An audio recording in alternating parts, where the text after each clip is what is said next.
الله من الشيطان الرجيم. بسم الله الرحمن الرحيم. ويوم نبعث من كل أمة شهيدا ويوم نبعث من كل أمة شهيدا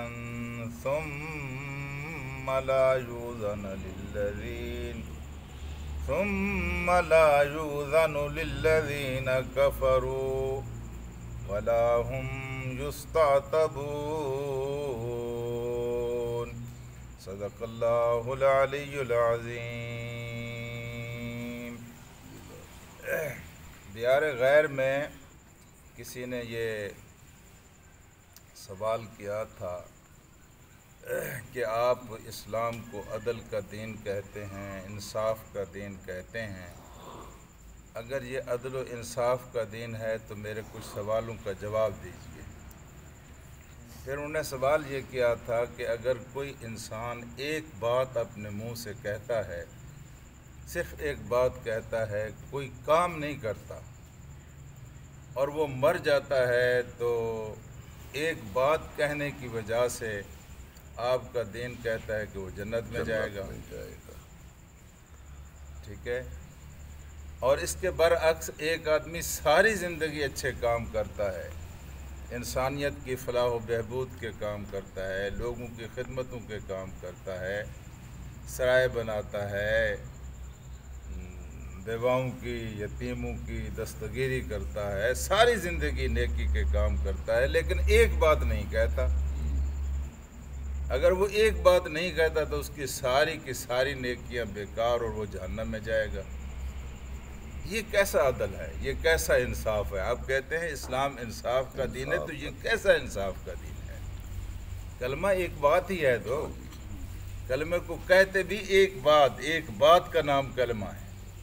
جب ایک آدمی صرف ایک بات کہہ کر جنت میں جائے گا، دوسرا آدمی ایک بات نہیں کہتا، وہ ساری زندگی اچھے کام کرتا ہے لیکن وہ جہنم میں. یہ کیسا عدل و انصاف کا دین؟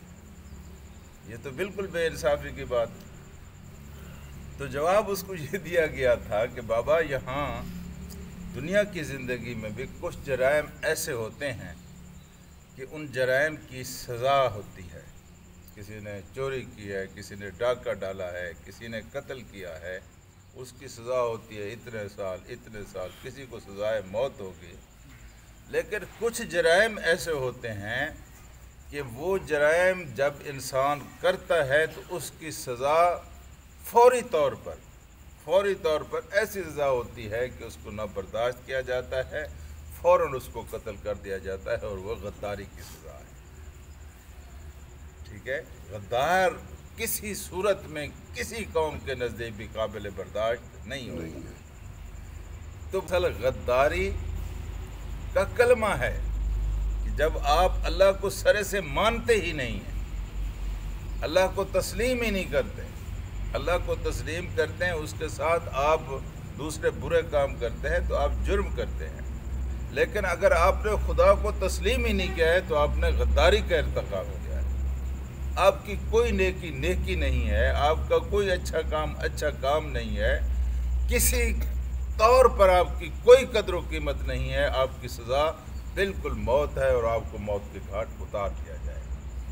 میرے عزیز دوستو، اس مثال سے بات اگر ہم سمجھنا چاہیں تو آج کی آیت میں جو بات ارشاد کی گئی ہے، فرمائی گئی ہے، بالکل اس کا مفہوم ہمارے سامنے آ جاتا ہے.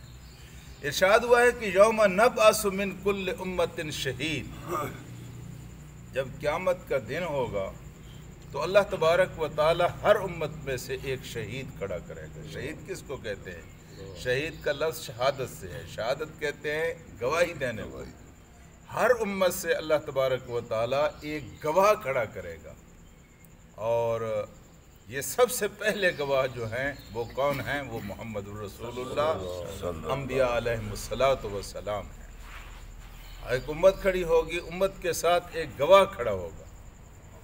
اب وہ علاقے جہاں خدا کا نبی، مثلا ہمارے ہاں خدا کا نبی تو نہیں آیا، تو اب یہاں گواہ کون ہوگا؟ یہاں وہ لوگ گواہ ہوں گے جو دعوت الی الحق کا کام کرتے رہے ہیں، جو نبیوں کی دعوت لوگوں تک پہنچاتے رہے ہیں، اس لحاظ سے نیکی اور اصلاح کا کام کرنے والے اور دین کی اقامت کے لیے جدوجہد کرنے والوں کی کوئی چھوٹی شان نہیں ہے۔